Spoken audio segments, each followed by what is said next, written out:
Hello, I'm Ann Gritch, and I'm delighted to welcome you to this segment of the oral history of the Diocese of San Jose. And with me is Mr. Kenneth Wang, who is a leader in our Chinese Catholic community here in the diocese. It's a very important community, one that has made a real impact on our history. So Kenneth, welcome.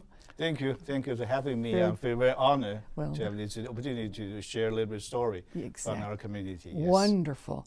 So the Diocese of San Jose was established in 1981. Yes.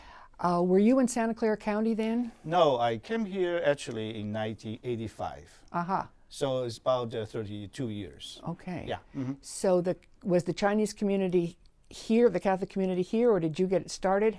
What's the history here? Yes, I was not here, but I know most of the founders in this community. Actually, I brought this book is Father Malatesta.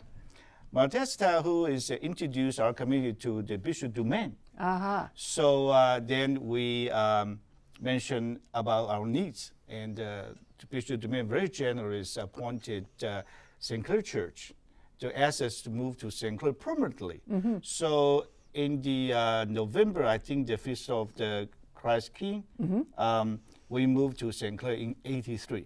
83. 83. So very soon after the diocese was founded. Yes, right. You were established. Yeah. So Father Malatesta then was the first? No, actually he's working with our members to lead us Bible sharing. In that time, he tried to work on the project for China. So later we know it's a Ricci Institute in USF. Yes. And in that time he stayed in the Los Gatos. Oh, yes. Just with, now it's a retirement center. And he leads us, our leaders, for Bible study. Then he understood our needs and introduced us to Bishop Domain. So that's how things going. Then we have the regular mass. Our first chaplain is Father Thornton. Father Thornton. Yeah, Jim Thornton. He retired from Taiwan. He was professor there, and he's with us for 10 years. So because of when Father Maria passed away, we published this special edition to memorize him. And same thing, for the Father Thornton, we did the same thing. Yeah, that's so this wonderful. is two publications we did for these two great men, great priests. Exactly. Helping us a lot. So the community then, you came in 1985, but it had been around since 83. Still part of the very new part of the Diocese of San Jose, that excitement of being in a new... Right, yes, right. That is wonderful, that is wonderful. And you're still at St. Clair Parish? Yes, we're still here. Now just become a mission rather than community, right? Oh, now it's at the Chinese mission? Chinese mission, yeah. Bishop McGrath appointed us, want to commission us more responsibility to the evangelization for the local Chinese people. So it's a mission which is probably we have better position to do that. Yes. Oh, and who knows, you might become a parish someday. Yes, if we have enough parishioners. Yeah, because Chinese is not that many Catholic. For instance, like named Taiwan and China, probably 1%. Hong Kong probably a little bit more, 3 to 5%. But still, it's pretty small. Very small. Right. So lots of people doesn't know Jesus, doesn't have our religion. So that's why Bishop hope weaken us, because in Silicon Valley there's so many Chinese people. Yes. Right? So they encourage us to work out our comfortable zone to do the evangelization. So that's why I think that become a mission. That's a mission there. That is the mission. That's a mission. Yes, right. Yeah, that's true. All right. No, I was not aware of that. All right. Yeah. Can you tell us some of the activities that the mission is doing? I know that Bishop McGraw was with you just a few weeks ago for Chinese New Year's. Yes. And you had a meeting, and he was very much impressed, he told me, with all of the activities. So maybe you could share some of those with us? Yes, I think the bishop is very, very focused on the youth. Yeah. He thinks youth are future of the church. So that's why in our community, youth, we call the YAG group, they say that. But there's different groups and different names. For instance, like American-born Chinese, the kids, second generation, they have a group called the Lumen Fide. Okay. Lumen Fide, I think they're Latin, I think. So they're a group like this. And there's another group is mainly from mainland China. Those people, their name is Epiphany. Epiphany. So lots of young people, they don't have a religion yet, but because of friendship. Sure. The friend, they get together, Bible sharing, those kind of. Another group is mainly from Taiwan. They came here to study graduate school and settle down, have kids. They name their Cornerstone. Cornerstone. Cornerstone. So it's 3 different groups in different ages. Again, we have called a watermark. Watermarks for high school kids. So help them to build up their faith in order to prepare them for the college.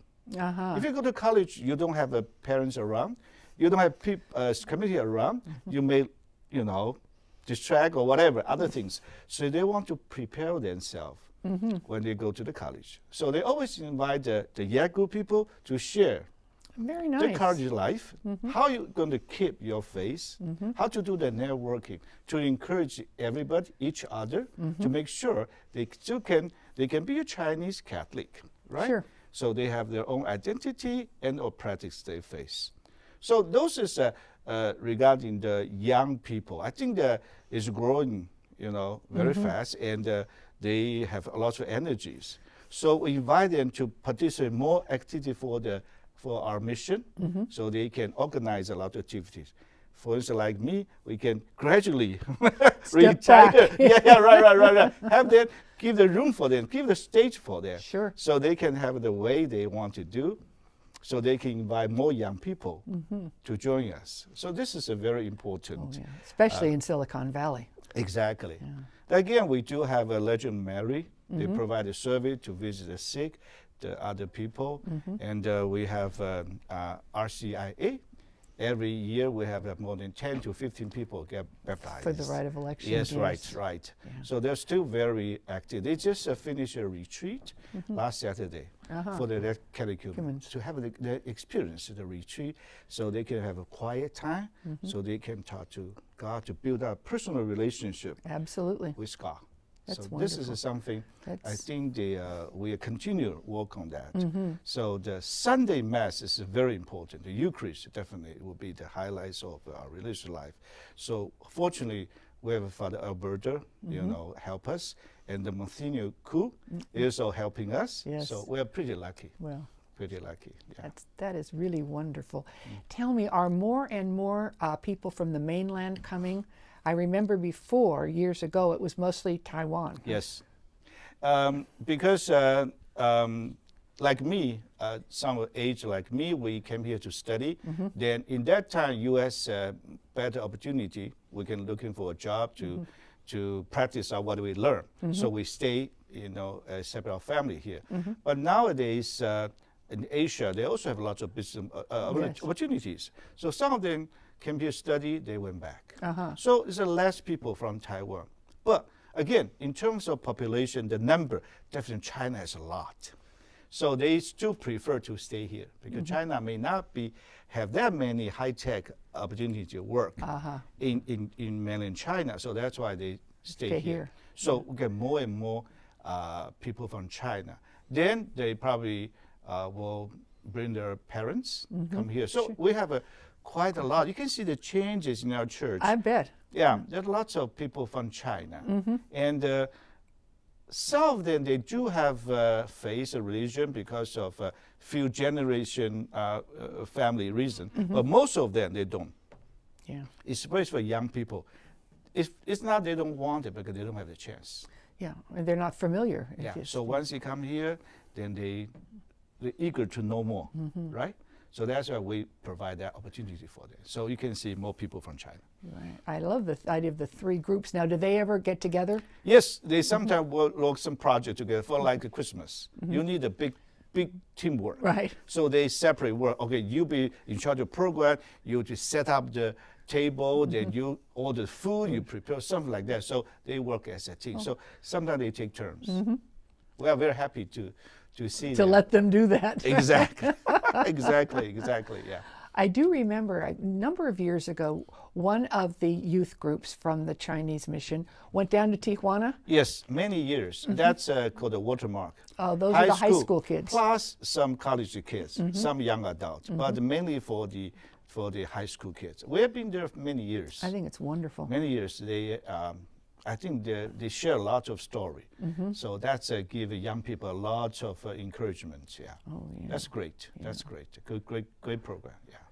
How would you describe the relationship with the Chinese mission and the diocese? This is a very important. I spend a lot of time. I think this is very important. You know, like Bishop McGrath, Bishop always said, this mosaic, right? Everybody get peace. If we missing one, it's not a complete picture. So I think to not only we as a Chinese, we share a lot of things together, but we need to mingle with the local, because it's a universal church. Sure. So that's why we participate quite a lot of, before it's a community, sometimes officially you belong to a parish. But Bishop always treat Chinese community is independent. Absolutely. Give it lots of help. So that's why we do the same thing. So we feedback, we try to participate more about the diocese, like fundraising or other activities. We just do whatever we can. We think this is very important. I just had a chance to talk to those young people. I encourage them to not only stay with, I would say, the ghetto. Okay, not only this, you guys feel very warm, but you have to do something else. So one of the young people, he organized a Knights of Columbus. So we have our own chapter, whatever. You need 20 people. So it's been promoted for more than a year. So now we have our own. Then we can work with other Knights of Columbus in the diocese. Sure. Yeah. So like Legend Mary, same thing. We work with diocese. So many things we can. And we can get benefit, like our CM teacher training. We get lots of support. The ILM. Yes. We have many people graduate from the ILM, right? You do. Yeah, those people still in the community and provide a service to community. It's wonderful. Yeah, it is wonderful. And you've also provided some teachers for the ILM yes, too. yes. So this is, I think that we all realize we are part of the diocese, so we need to participate more. Yeah. Well, the diocese needs you too. You know, we need to know what's going on with the Chinese community. Yes. I know I was privileged to be at the New Year celebration, and it was just very moving to be there. Yeah, we are very happy to have you here. You know, Monsignor Silis and other priests from different parishes. We feel very honored. Well, we feel very honored. We felt honored to be there. Absolutely. You know, one of the things that I'm very proud of about our diocese is that we really have made a huge contribution, I think, to the national church, to the church in the United States. Yes. That we've had people who serve on national boards, bishops' committees, and I know years ago you served, didn't you? Was it the Committee on the Laity? They call the NAC, National Advisory Council. Oh, National Advisory Council. Yeah, National Council, it's a great idea. This committee consists of the bishops, clergies, religious orders, sisters, and deacons, and plus the laities. So I think we have around 60 people from the nationwide. So we get together twice a year before USCCB's meeting. You know, bishop, they get together twice a year. Right. So they approve lots of documentation or letter they want to address to the U.S. Catholic. So we got the opportunity to read those documents first. Then there's a process. Maybe they will send some people to explain to us. After that, we have a sort of a vote. There's 5 answers or whatever. Strongly agree, disagree, strongly disagree, neutral. So we will vote. So I remember a couple of times, majority say disagree or strongly disagree. So those documents did not publish. So they sent back to community and rewrite it. So that's something, that's a purpose. So they want to collect the consensus or feedback from different people, from the bishop to the laity. And throughout the country. Throughout the country. So we meet few weeks, 2 or 3 weeks before the USCCB's council meeting. Yeah, I learned quite a lot for those 4 years. I served there. I flew to, there's a retreat center in Baltimore. So I think I make every trip. In the first couple of times, I don't know too much about the process, but after that, I learned quite a lot, and I can share my point of view. Sure. I remember one thing is very interesting is, I think the 1991, I worked with Sister Patricia Marie, who was the chancellor at that time. We tried to establish a website for diocese. In that time, website is not that popular because I have lots of engineers. We have lots of, so I just try to find who is expert. So I find a couple. So we built the first website for diocese of San Jose. Yep. So I think the Valley Catholic, there's a publication, there's an article talk about that. So I make a copy. I brought to the NAC. All right. So they make a copies, give everybody. In that time, I think only 1 or 2 dioceses, they talk about that. Not many people know about that. But a year later, everybody has I remember that. Because Sister Patricia Marie was so grateful to you. Yes. And in fact, I think I'm telling a story out of line, but she mentioned that some other diocese had said, well, how do you set up a website? And she said, go talk to your Chinese community. Yeah, so that's why I remember very clearly, you know, after that, then later on the next year, a lot of people came to me and said, hey, Ken, we already have our website. You know, this is good media, communication channel, you know, between diocese and for everybody. Exactly. So that's why we are very happy. Yeah. I think we initiated the first one in DSJ. I think so. I think so. Yeah. Which made very good sense considering where we are. Yeah. Then after that, there are other people make it much, much better. Oh, because sure. we just in the very beginning, just make it happen. We start small, but it was huge. I know it. Yeah, absolutely. So that's why the NAG also give me a lot of chance to learn. So I learn from other people, you know, different aspects where they're coming from. So what kinds of things do? Yeah, everything, you know.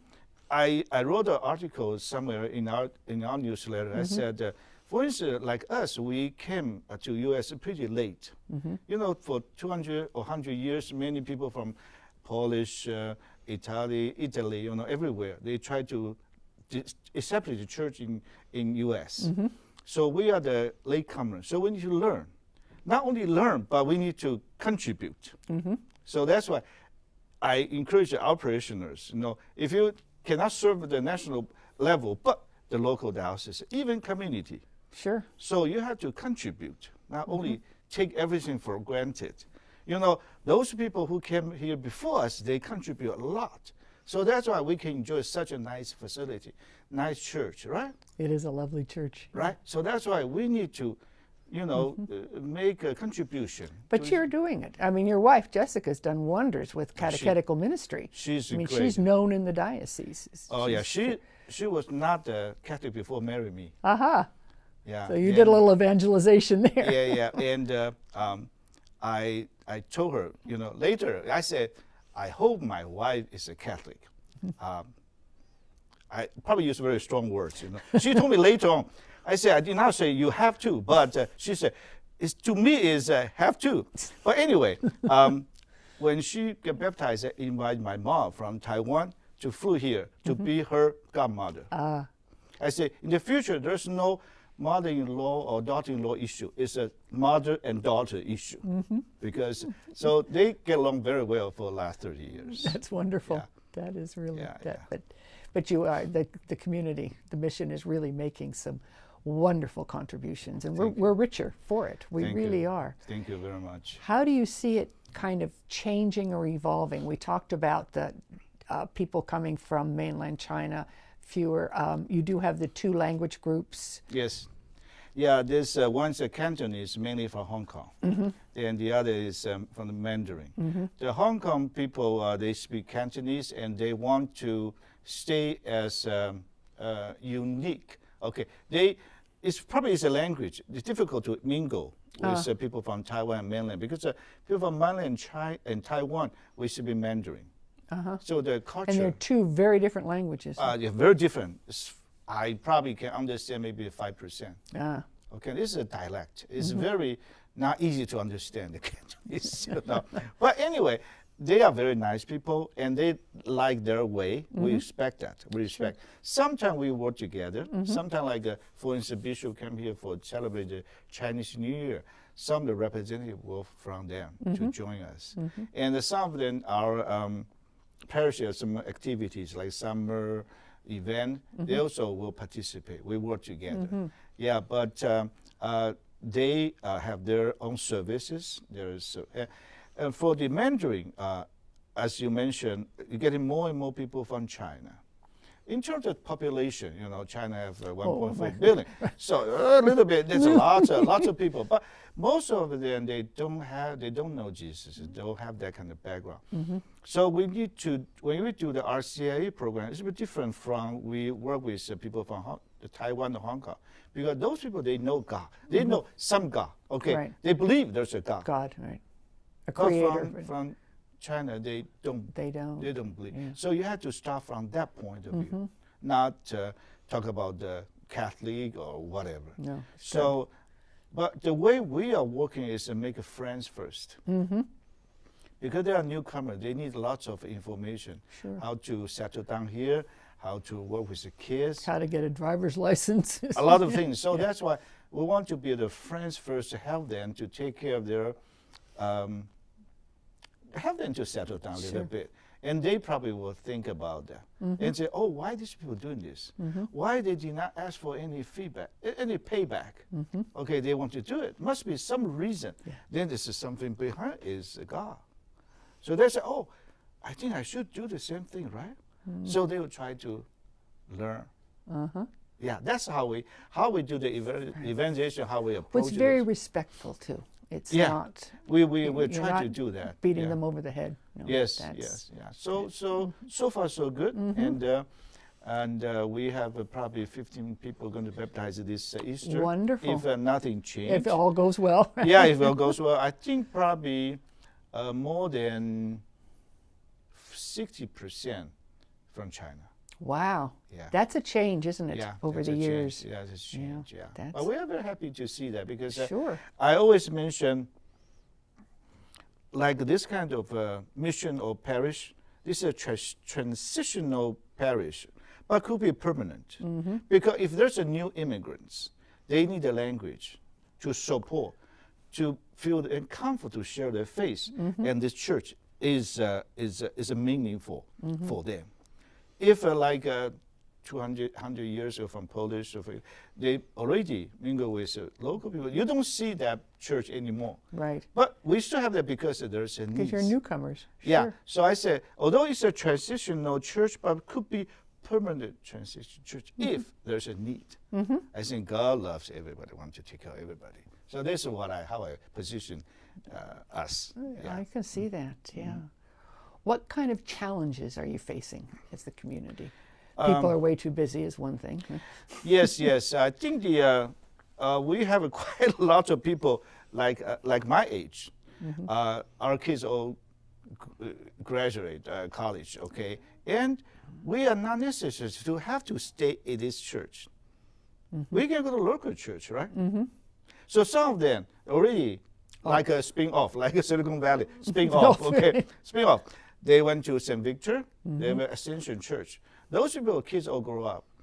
They don't necessarily come to this church. They can go to English Mass, which is no problem for them. So you can see the church size, although we have lots of newcomers, but the total size did not change too much. The reason, lots of people, they go back to the local church. Or children grow up, go to school, and then move away. Yes. Your own children? So yes, right. It's like 2 sons in Los Angeles, one in Berkeley. So they hardly come home. So that's why, but they always connect with our other youth because they are good friends, okay? But not necessarily come to Sunday Mass every Sunday. So the challenge is how we can keep some core member here still provide a service for the newcomer. Otherwise, nobody providing service to newcomers. If everybody go back to their own, and especially from China, they don't have a religions. So it must be have a balance. It must be a balance. And we also like to invite people from China, if they come live a little longer, help them to establish or, make themselves ready to support other people. Then things will be fine. If they do not work it out, and there should be some lack, some kind of, I think some kind of area we cannot cover. That's the challenge. That's a challenge. I see. Yeah. So from my point of view, I always encourage some of them to stay here for a while and try to help them to have them more established. Then we can slowly move on. You cannot.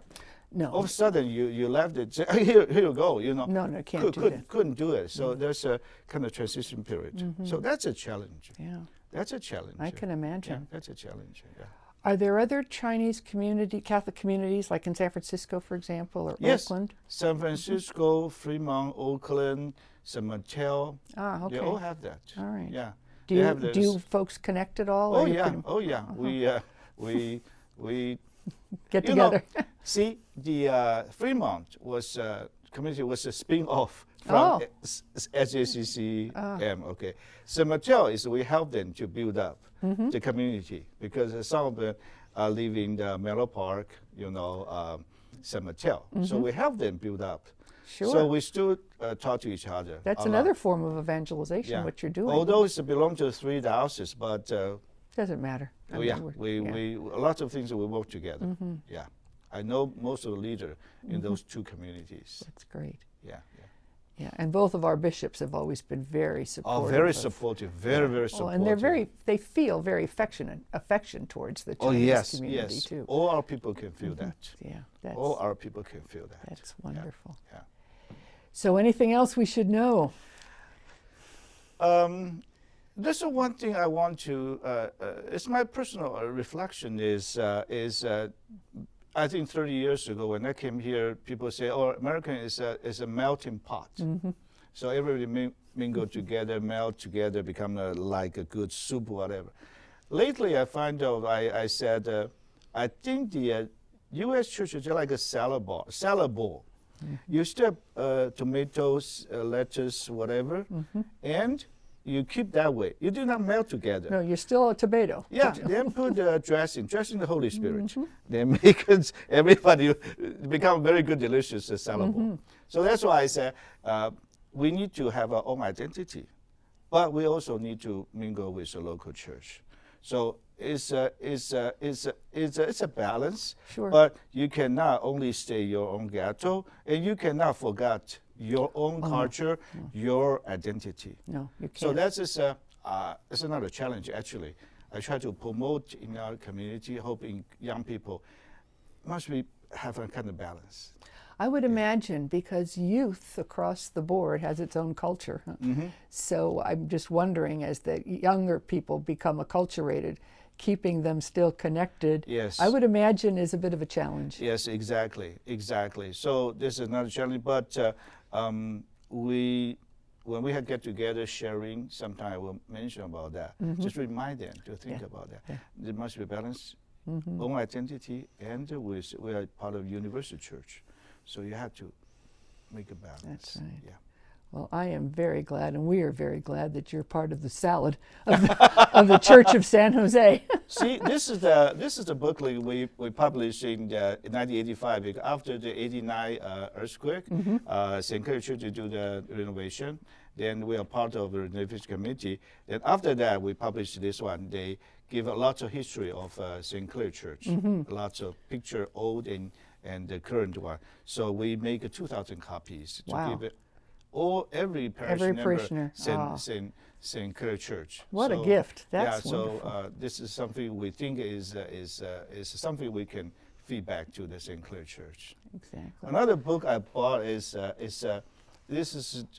Father Monsignor Matthew Ku's the book. You know, when I was the chair of a community, I encouraged him to write article every month for a newsletter.